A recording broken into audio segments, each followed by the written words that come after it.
Hello दोस्तों, good afternoon. तपाईहरुलाई स्वागत छ मेरो युट्युब च्यानलमा।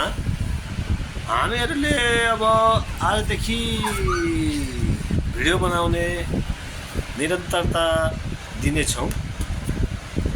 पर्सनल ब्लगमा हो हामीहरु बोल्ने भनेको, केही न्युज च्यानल पनि हैन, त्यति पनि हैन। रुक देशमा अब के भइरहेको छ भन्दाखेरि केटाहरू हैन, अब सबै मिलिकन हामीहरूले राजा ल्याउनु पर्छ है। राजा नभएपछि देश रहन्न, मेरो विचारमा त्यही छ हैन। राजा बिनाको देश अधुरो भएको छ। यी नेता भ्रष्टाचारी कुकुर खातेहरूले देश नै लुटेर खाइसकेहरू। सबभन्दा पहिले त केपी र यो एमालेको सरकार बन्देदेखि नै खत्तम छ देश हैन।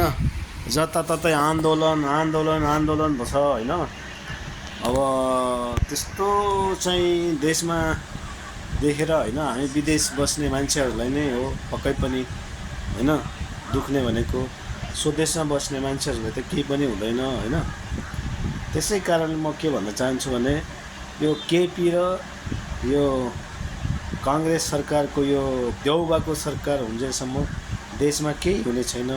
यिनीहरू नमरुन्जेलसम्म देश बन्ने छैन। हामी देशव्यापी रूपमा हामी विदेशमा भएका साथीहरूले पनि अब आवाज उठाउनुपर्छ हाम्रो देशको लागि हैन। सबै राजावादी बनौँ, राजा चाहियो भनेर राजालाई सपोर्ट गर्नुपर्छ हामीहरूले। हैन भने अब देश कङ्गाल भइसक्यो हैन। देशमा बस्ने स्थिति छैन। जताततै झगडा झगडा झगडा, पार्टीहरूका झोलेहरू छन् हैन। अब यस्तै कुरा गर्दाखेरि पार्टीका झोलेहरू कुन दिन कसलाई मार्ने हुन्छन्, कसलाई तोकेका हुन्छन् उनीहरूले हैन।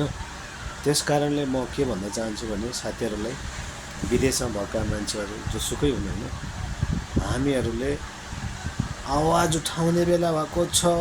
जागौँ के, अब अहिले नजागे कहिले जाग्ने हो त केटाहरू। जागौँ। जय देश, जय नरेश।